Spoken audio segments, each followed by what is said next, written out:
Falando de História.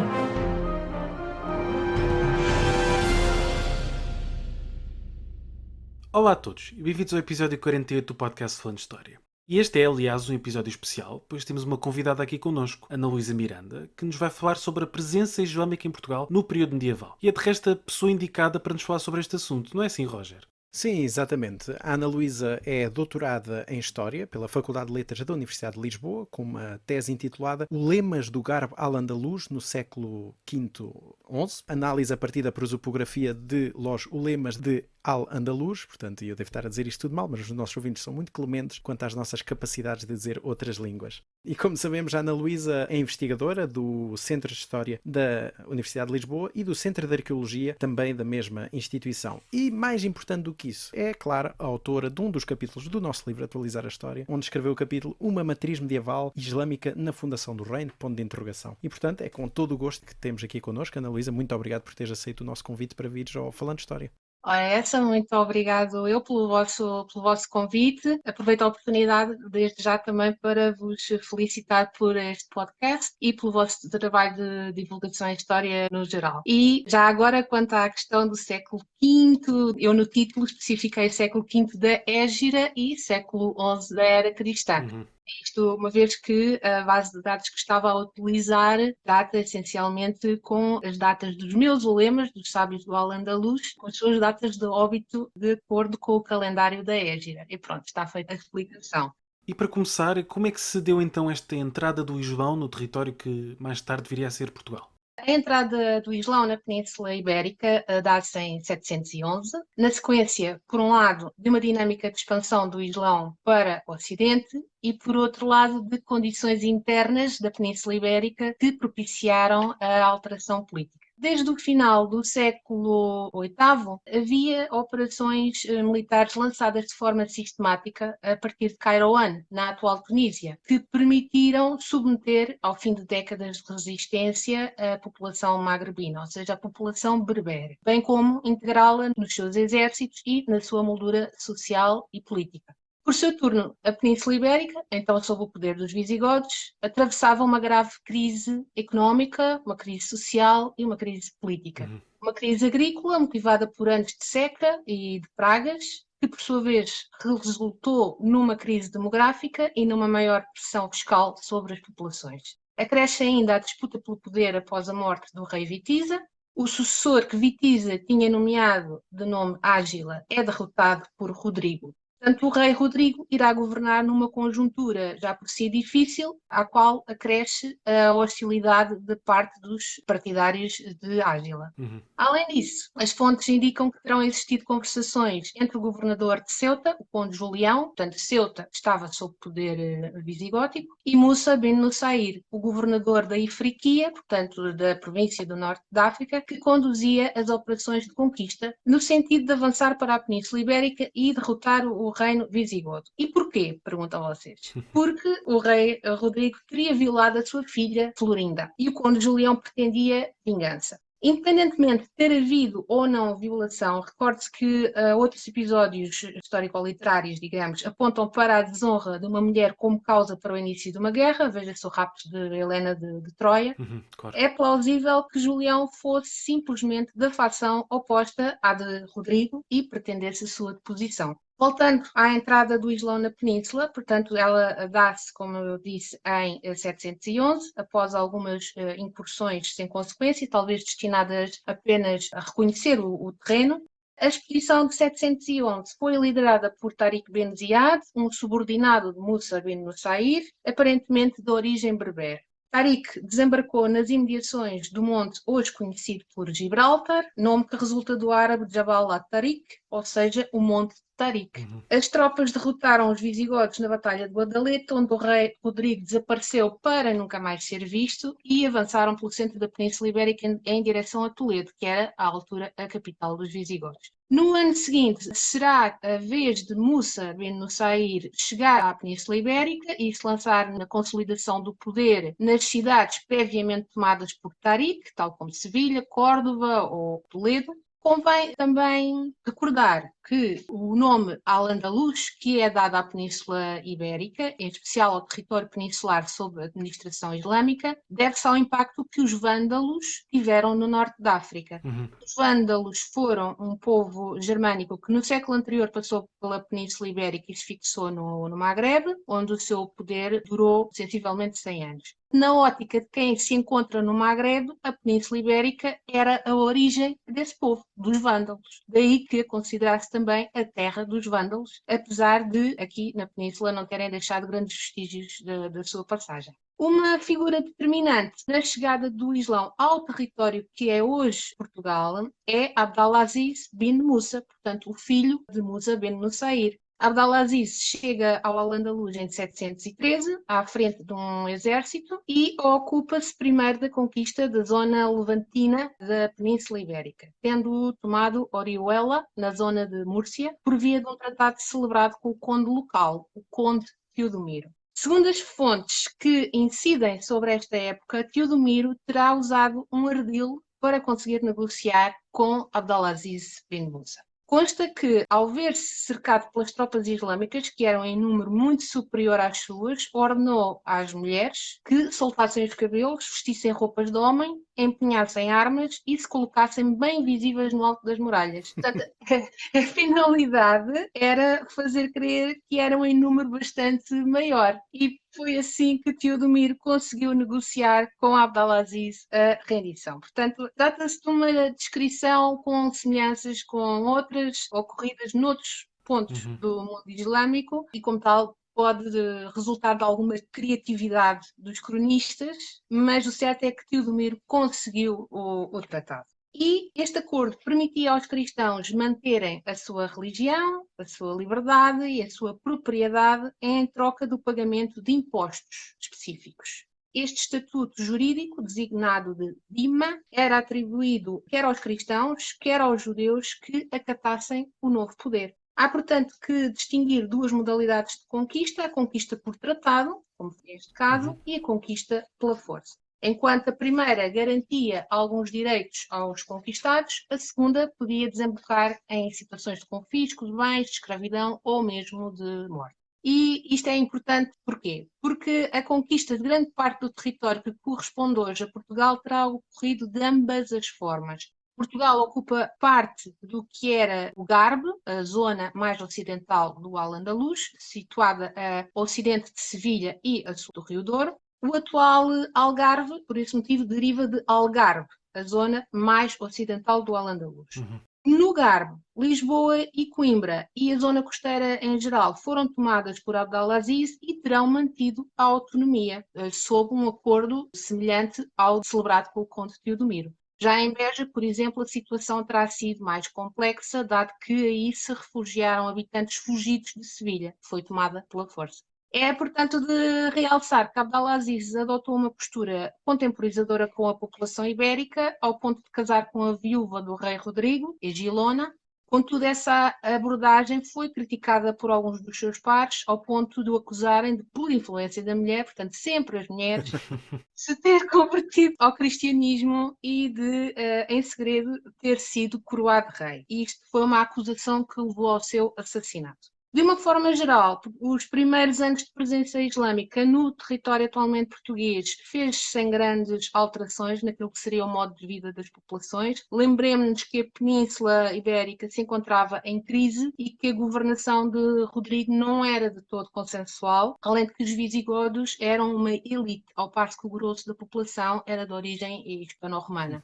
A autonomia que foi concedida às populações permitiu que continuassem a viver do mesmo modo. A própria arqueologia não evidencia qualquer ruptura, quer nos objetos, quer nas construções, que tenha sido operada neste primeiro século de presença árabe-berber. Bom, e agora que já temos o pano de fundo estabelecido, ou seja, já temos o Islão na Península Ibérica, como é que acaba por evoluir este governo islâmico deste território, ou pelo menos de parte dele, nesta região a que chamamos Portugal atualmente, até ao século XIII? Existem várias fases de governação islâmica na Península Ibérica que também tiveram o seu reflexo no território atualmente português. Entre 711 e 756, o Al-Andalus encontra-se dependente de Kairouan e, consequentemente, de Damasco, que era a capital do Califado Omíada. E Califado Omíada porquê? Porque foi fundado pelos Banu Umayya, que eram um ramo da família do profeta Muhammad. E, portanto, é um período marcado por uma grande instabilidade política.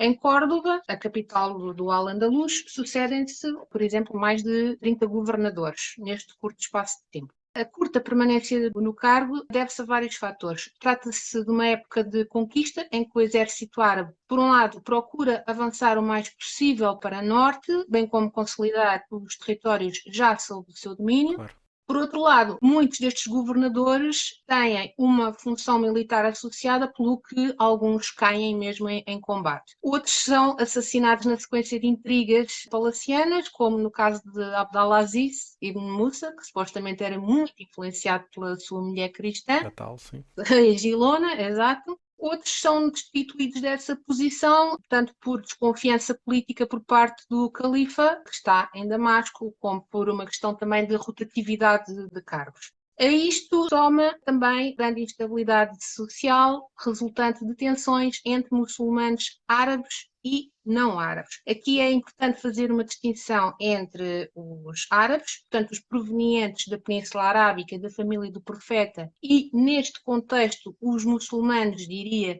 de gema, é esta camada que está associada à cúpula político-militar que liderava a comunidade muçulmana e que era o referencial religioso, social e cultural para o resto da população islâmica, e distinguir, por outro lado, os não árabes, que são as populações convertidas ao Islão, os designados muladis. De salientar que os cristãos sob governação árabe, os moçárabes, alinhavam muitas vezes nestas lutas políticas ao lado dos elementos não árabes, já que muitos destes muladis pertenciam às elites locais, pelo que havia uma certa cumplicidade, digamos, entre estas elites e os moçárabes pertencentes também a essas comunidades locais, uma vez que também partilhavam dificuldades decorrentes da sua condição não árabe. A situação altera-se em 756, ano em que o Al-Andalus deixa de responder ao poder sediado na Síria e se torna num emirado independente.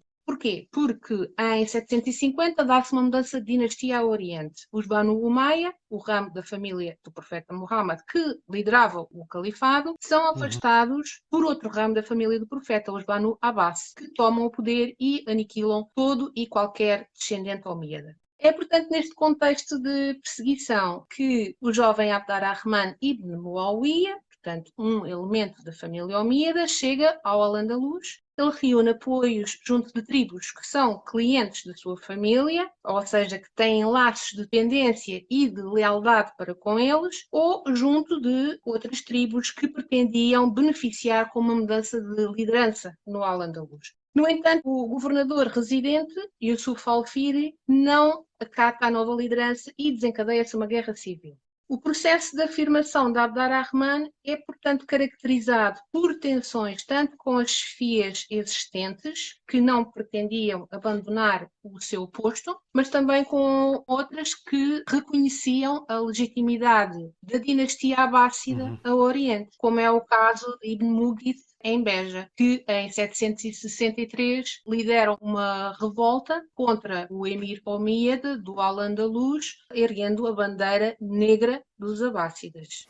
No início do século X, opera-se uma nova alteração política, desta feita para o califado omíada do Al-Andalus. Saímos do emirado e entramos no califado. Abd ar-Rahman III, que assumiu o nome ou laqab de An-Nasir, o vitorioso, ele chega ao poder em 912 como emir, mas em 929 assume o título de califa. O título de califa significa, basicamente, descendente do mensageiro de Deus e tem, como tal, uma dignidade superior ao título de emir, que significa o comandante dos crentes. Tendo em conta que o profeta Muhammad foi escolhido por Deus para ser o seu mensageiro, há uma aura divina, digamos, que estende-se também aos descendentes do profeta.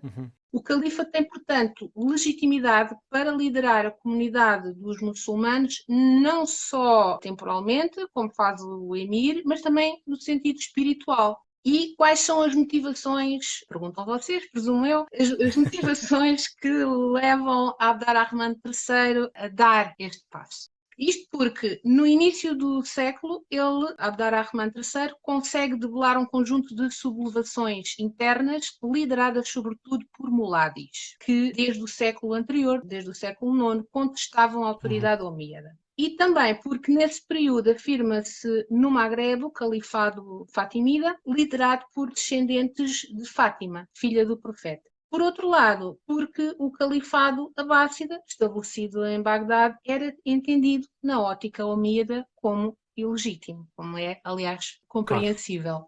A fase final do califado é marcada pela ascensão de Ibn Abi Amir, que viria a ser conhecido entre nós por Al-Mansur, certo? Já ouviram falar. Al-Mansur não foi emir nem califa, mas sim Ajib. Não confundir com o hijab, que muitas mulheres muçulmanas usam. Apesar da raiz da palavra ser a mesma, tem um significado de ocultação. Portanto, da mesma maneira que o hijab oculta a face total ou parcialmente da mulher, o hajib tinha como funções preservar a figura do califa de algumas funções de governação. Portanto, o hajib, e neste caso Al-Mansur, era uma figura muito próxima do califa, que ao longo do século X veio adquirindo cada vez mais poderes, sobretudo após a morte do califa Al-Hakam II em 976.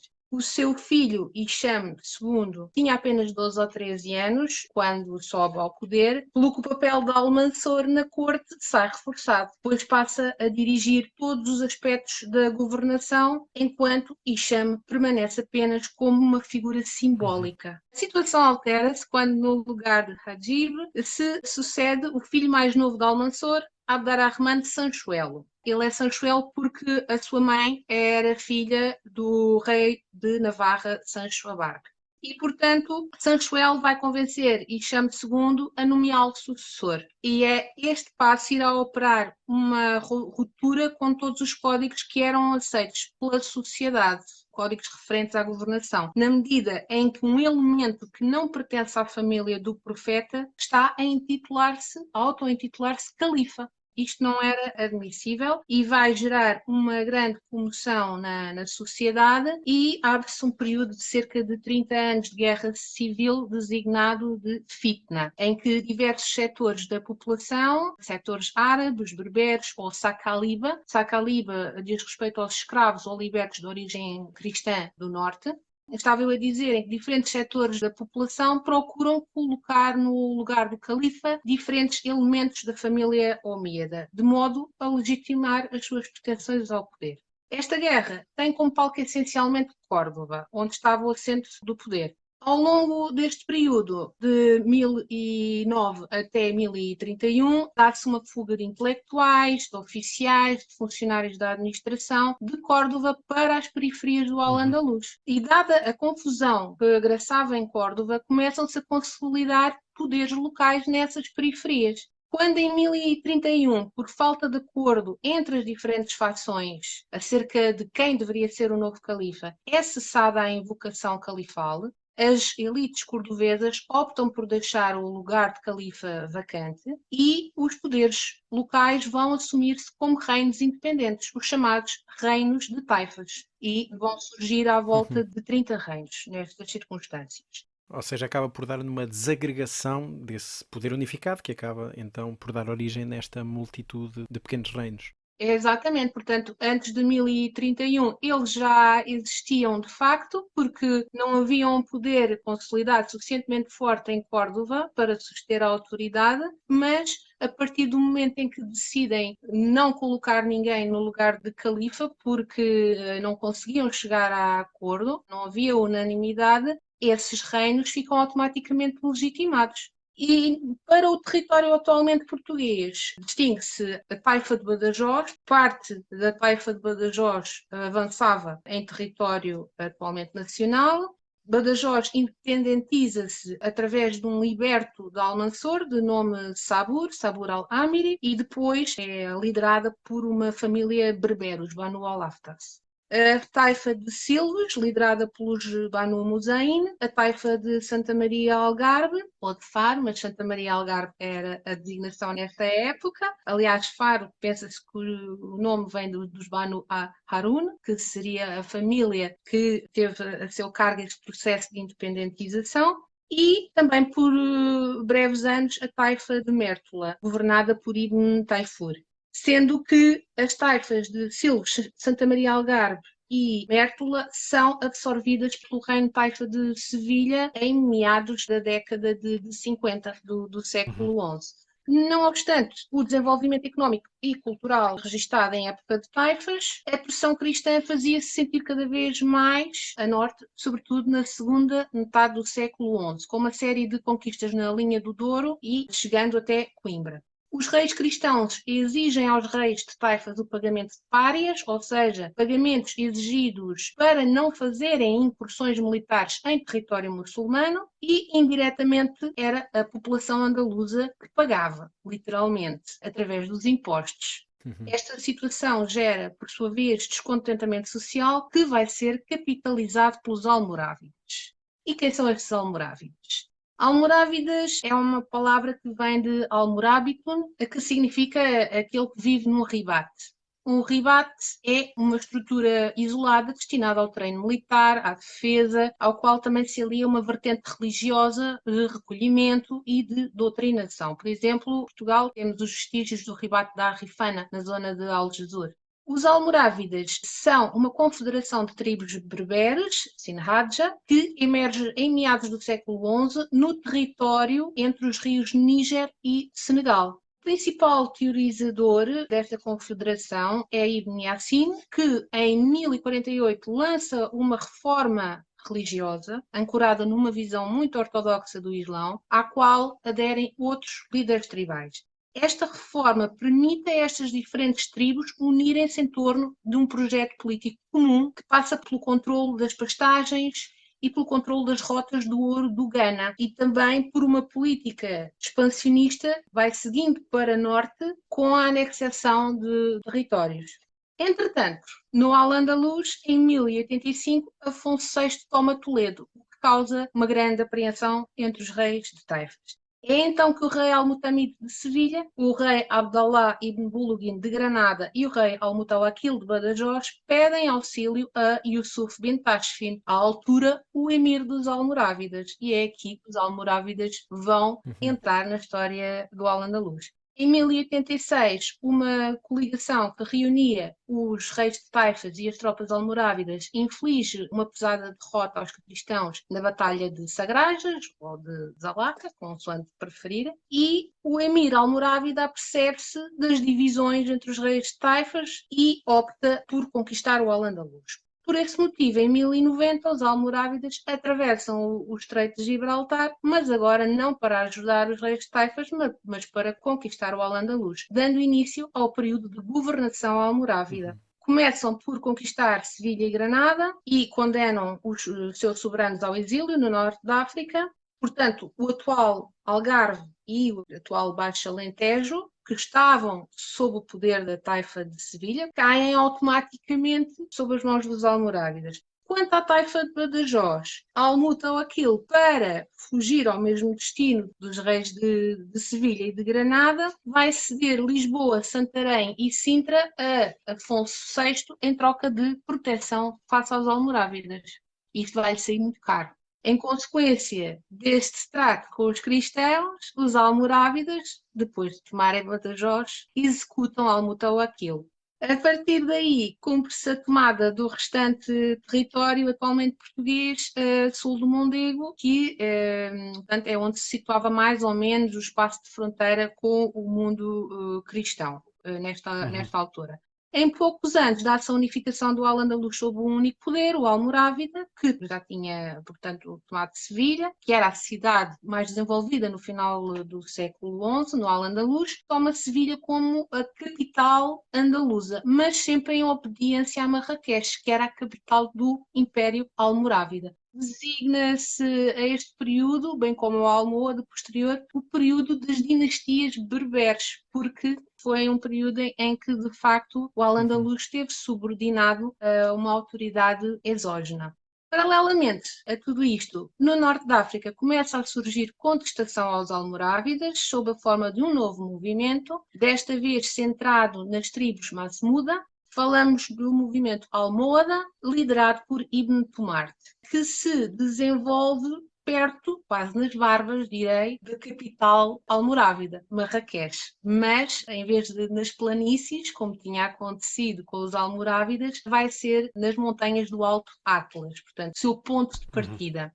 Almohada deriva de Almoahidun, o que significa os unitários, e unitários porque defendem a unidade de Deus, Deus não pode ser representado, Deus não pode ser descrito, e também defendem uma relação direta do homem com Deus, sem intermediários, ou seja, sem interferência dos ulemas, dos especialistas, dos sábios, dos escritos religiosos. O avanço almohada no norte da África obriga os almorávidas a deslocar recursos do Al-Andalus para o Magrebe, o que vai deixar muitas fortificações andaluzas desguarnecidas, quer de homens, quer de armamento, e isto terá como consequência um avanço cristão mais acentuado, com a perda, por exemplo, de Santarém e de Lisboa em 1147.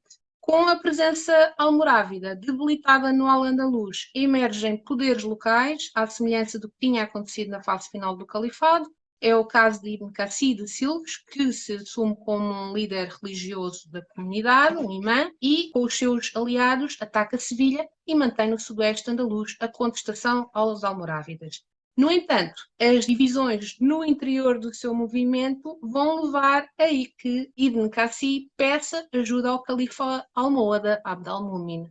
No entanto, quando os almohadas chegam ao Al-Andalus, em 1151, Ibn Cassi não obtém a totalidade do reconhecimento que pretendia por parte do califa almohada e recusa prestar obediência ao califa. E vai procurar aliar-se a quem?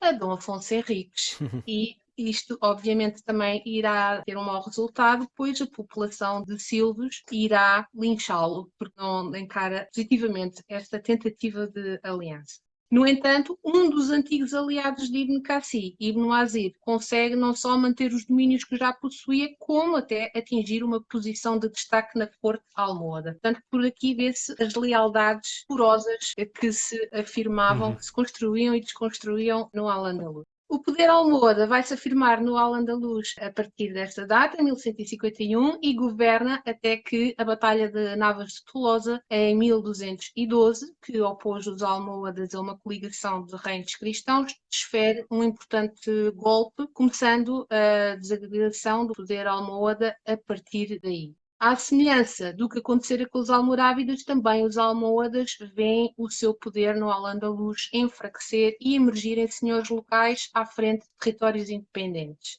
Em 1249, após anos de avanços e recuos, Afonso III de Portugal conquista finalmente o Algarve, a Ibn Mahfouz, senhor da taifa de Niebla. E assim termina a governação islâmica no território que hoje é Portugal. Entre os séculos XIII e XV, o Al-Andalus ficará reduzido ao reino de Granada, que compreende, para além de Granada, também Almeria e Málaga, e este reino será governado pela dinastia Nasrida, fundada por Muhammad I, mais precisamente Muhammad bin Yusuf bin Nasr, daí dinastia Nasrida, precisamente um desses senhores que emergem na fase de fragmentação do poder almohada. Bom, e aproveitando que a tua especialidade é mesmo esta questão dos intelectuais do Islão na Península Ibérica, no Al-Andalus, fala-nos um pouco sobre algumas personagens deste período islâmico que estivessem então ligadas ao que viria a ser o espaço português. Antes de enverdar mais pela área cultural, eu gostaria de chamar a atenção para uma figura que se destacou mais a nível político e no século IX, refiro-me a Ibn Marwan al-Jiliki. Trata-se de um rebelde muladi natural de Mérida que viveu no século IX e que durante anos desafiou o emir omíada em busca de uma maior autonomia fiscal e governativa para os seus territórios, que se estendiam até à costa ocidental. e, portanto, e para sul também englobava a zona de Évora. Ibn Marwan al-Giliki rendeu-se ao emir Muhammad, exigindo como condição estabelecer-se nos limites sudeste das suas terras junto ao Guadiana. E aí fundou a cidade de Badajoz em 875. Portanto, a cidade de Badajoz que está tão intimamente ligada também à história nacional medieval. Aproveito também para relembrar que no capítulo que escrevi para o vosso livro, Atualizar a História, refiro-me amplamente ao Ibn Marwan al-Giliki e às suas façanhas. Mais no domínio político-cultural, eu destacaria Ibn Amar, que viveu no século XI. Trata-se de um político e poeta de renome da corte sevilhana e ele é natural de São Brás de Alportel e foi governador de Silves, onde privou com o rei Al-Mutamid de Sevilha, de quem era bastante próximo. Ele ajudou o soberano na conquista de Múrcia, tendo posteriormente assumido o poder em nome próprio, provocando a ira de Al-Mutamid, que o mandou encarcerar e que acabou por o liquidar à machadada com as suas próprias mãos. Falando em Al-Mutamid, também é uma figura bastante importante, nascida no Garbo al-Andalus. Foi o rei da Taifa de Sevilha até 1090, à altura da chegada dos Almorávides. Nasceu em Beja e teve largos períodos da sua vida passados em Silves. Foi apelidado de rei poeta porque promoveu a poesia e a literatura na corte, tendo ele próprio redigido vários poemas de temática diversa. Foi desterrado para Agmate, na sequência da conquista almorávida, no norte da África, e cria também mais duas figuras no campo cultural, já na transição para o século XII. Refirma a Ibn Abdun de Évora, que foi secretário do último rei de Badajoz, Al-Mutawakkil, o tal que foi executado por ter entrado em tratos com Afonso VI, e com a curiosidade que ele também foi, posteriormente, secretário dos Almorávides. Aliou-se àqueles que terminaram com o poder do rei de Badajoz. Ele destacou-se sobretudo pela composição em prosa e em poesia, bem como no âmbito da filologia. Para terminar, destacaria também Ibn Bassam de Santarém. Ele fugiu de Santarém na sequência da chegada dos cristãos, lembremos da cedência de Santarém a Afonso VI, e dirigiu-se a Sevilha e a Córdoba. Terá sido numa destas cidades que compôs uma vasta antologia de poetas andaluzes, designada Al-Dahira, o Tesouro, onde reuniu biografias, versos inéditos, factos históricos, sendo uma das principais fontes referentes à história do Al-Andalus e à história cultural do Al-Andalus, que infelizmente ainda não tem uma tradução do árabe. E dada a sua complexidade, muito provavelmente não iremos ter.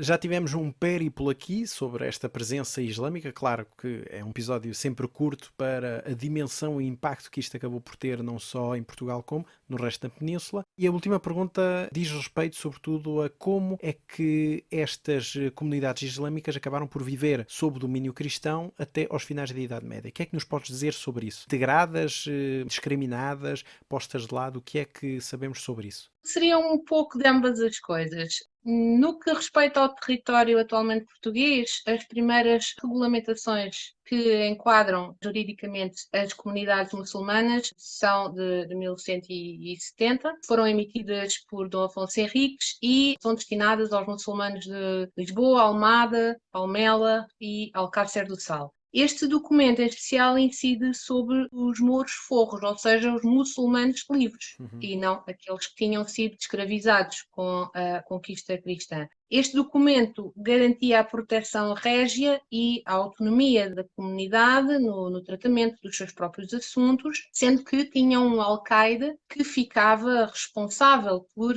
tratar das questões internas à comunidade. Este documento também estabelecia os impostos que deviam ser pagos, impostos per capita, bem como outros decorrentes da atividade laboral, além também de determinar a necessidade de prestar serviço, por exemplo, nas vinhas régias e de vender os produtos a preços pré-estipulados. Trata-se de comunidades que mantiveram a sua autonomia, a sua língua, isto no caso dos mouros forros, obviamente, e os seus costumes. Um facto curioso é de uma cópia da História dos Juízes de Córdoba, que é um livro de Al-Rushani, do século X, pertencente a Ibn Battuta, portanto já é um autor tardio, o conhecido viajante oriundo de Tanger do século XIV. Esta cópia da História dos Juízes de Córdoba veio a pertencer a um muçulmano de Portugal, de nome Umar bin Ahmad bin Yusuf al-Makdisi, e posteriormente ao seu filho. Portanto, no decorrer do século XIV, havia elites letradas que fomentavam o conhecimento no seio da comunidade. Também as lápides que se encontraram em território nacional já do século XIII e XIV, por exemplo, indiciam essa sobrevivência da língua árabe. Contudo, o património da comunidade, nomeadamente o património pertencente às mesquitas, é transferido pouco depois da conquista para a Igreja. Por exemplo, em Lisboa, há um conjunto de casas que pertenciam à mesquita, acabam por ser transferidas para o património da Sé, por disposição régia. E isto era comum noutros pontos da Península Ibérica, como, por exemplo, em Toledo, onde Afonso VI doou aquilo que seria a futura catedral, vários bens que tinham pertencido à mesquita Aljama. E verifica-se, aliás, também a conversão de mesquitas em igrejas. Isso é visível, por exemplo, no aproveitamento do minarete de algumas destas mesquitas para a Torre Cineira, por exemplo, em Lolé ou Beja ou noutros locais. Ou, como acontece em Lisboa, sobre as ruínas de uma anterior mesquita tenha sido construída a catedral. Aparentemente, tudo indica que tenha acontecido. Sabe-se que a vivência destas comunidades no espaço urbano obedecia a regras determinadas, existiam espaços destinados a que fossem habitados exclusivamente por muçulmanos, as morarias, à semelhança das judiarias. No entanto, estes espaços podem não ter sido instituídos logo de imediato, após a conquista. Lembre-se que, no caso de Lisboa, a conquista dá-se em 1147, mas as primeiras referências à moraria surgem mais de 100 anos depois. Portanto, há aqui um hiato que não se sabe ao certo onde é que eles terão residido. Os muçulmanos encontravam-se também distribuídos por quase todos os setores económicos. Dedicavam-se à agricultura, já aqui falei das vinhas, também dedicavam-se às vertentes, ao cultivo de árvores de fruto, de cereais, cultura de regadio, também à pecuária, embora esta ocupasse uma posição secundária. Dedicam-se também aos ofícios, olaria e manufatura de sapatos, também pessoas ligadas aos ferreiros e outros ofícios ligados ao trabalho de metais, tecelões, pessoas ligadas à construção e muitos deles ligados aos aspectos mais decorativos ligados à construção, ao gesso, aos azulejos e, portanto, são de algum modo responsáveis pela divulgação da arte mudéjar. Dedicam-se também ao comércio de vários produtos e, além de se dedicarem também à medicina e à farmácia, que são atividades até que lhes permitem criar uma boa reputação e algumas liberdades extra junto da comunidade cristã. Esta disseminação por vários grupos profissionais poderá ter contribuído para uma maior integração social. Registre-se ainda que as conversões operaram um papel decisivo, sobretudo nas cidades do norte e centro do país, onde eram em menor número e com menor possibilidade de se organizarem em torno de comunidades. Por esse motivo, quando chegamos ao final do século XV, a comunidade moura, entre aspas, é menos expressiva do que a comunidade judaica. E como é costume, nós pedimos sempre umas sugestões de leitura, portanto, o que sugeres para os nossos ouvintes aprenderem um bocadinho mais sobre este Portugal islâmico? Ora, eu começaria por sugerir a obra Portugal na Espanha Árabe, de António Borges Coelho. Nela podem encontrar uma compilação, basicamente, de excertos de fontes árabes, traduzidas do árabe, melhor dizendo, que dizem a respeito a eventos e a personagens do Ocidente andaluz, portanto, do Garbo al-Andalus. Aliás, o próprio nome não engana, Portugal na Espanha Árabe. É uma coleção de textos que diz respeito especificamente ao território que é hoje Portugal, mas sem perder, claro, a ligação com o todo da Península Ibérica e do Al-Andalus. E sugeria também uma obra que encontra-se disponível online no site do Museu Nacional de Arqueologia. Trata-se de Portugal Islâmico, os últimos sinais do Mediterrâneo. É um catálogo de uma exposição que ocorreu já há alguns anos e pode ser um ponto de partida para as pessoas se familiarizarem com alguns aspectos relacionados mais à cultura material do Al-Andalus e aos vestígios em território atualmente português. E já agora aproveitamos também para fazer uma sugestão de algo produzido pela própria autora, designadamente a sua página de Instagram, de divulgação de conteúdos sobre a história do Al-Andalus, que se chama precisamente Al-Andalus PT. E claro, o link vai estar disponível na descrição do episódio para quem quiser consultar e seguir, como de resto nós fazemos. E pronto, ficam as sugestões de leitura para quem quiser saber um pouco mais. Além, claro, das milhentas sugestões de nomes para filhos que podem tirar deste episódio. Nomes muito sui generis, e acho que os nossos ouvintes vão aproveitar muitíssimo todos estes nomes que acabaste de nos dar aqui, Ana. Espero bem que sim, espero bem que sim. Voltamos a agradecer a tua participação neste nosso podcast. Aliás, foi um tema pedido várias vezes por muitos ouvintes, esta presença Não me islâmica, é verdade, em Portugal. Maravilha. E, portanto, aqui temos finalmente este episódio sobre esta temática tão importante e tão relevante para nós. Mais uma vez, muito obrigado, Ana. Obrigado. Muito obrigada eu. E pronto, por hoje é tudo neste episódio 48 do podcast Falando de História, dedicado, como vimos, à presença islâmica em Portugal. E aproveitamos uma vez mais para agradecer a presença da Ana Luísa Miranda, com quem, de resto, esperamos que tenham aprendido um bocadinho sobre este tema tão importante. E por nós é tudo por esta semana. Até à próxima. Até à próxima.